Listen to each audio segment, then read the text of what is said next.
When big change happens to something we've investigated at Marketplace, we like to let you know.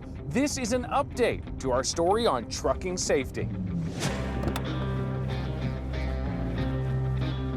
How you doing? Good, David. How are you? Good. Good.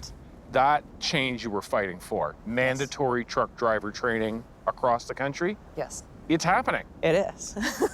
Very happy about that. Did you ever think this would happen? No, I didn't. I actually just about gave up. We first met Patty Fair on the BC-Alberta border. What goes through your mind stopping here? It's the end of my life as I knew it, and my husband's. Her husband had been killed by a 24-year-old truck driver.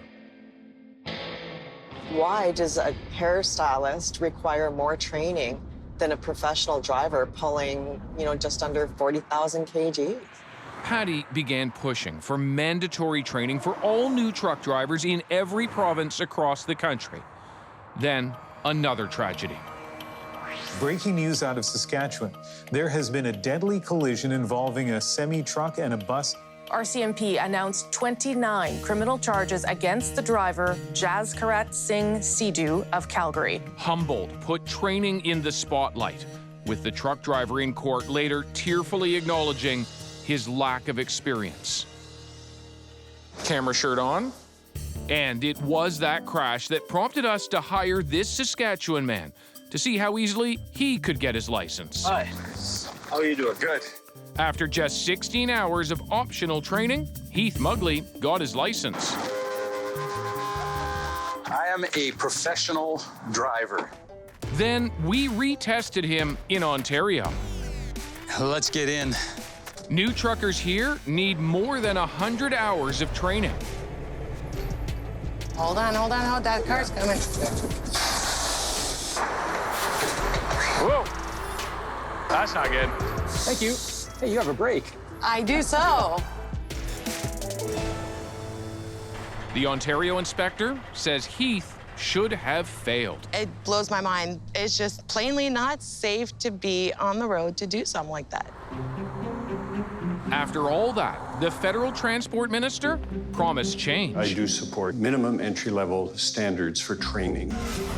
Now, he set a deadline.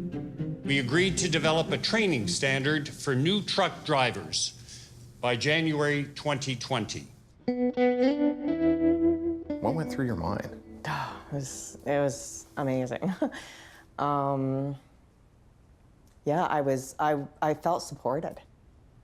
And I felt like everything that we've been doing has been worthwhile now. But it's also not the end of her fight for change. I desperately want to see it to be a graduated license so that you're gradually working up to that load of logs. It's the idea that you don't move from just getting your license to the biggest truck out there, that you move through bigger and bigger trucks.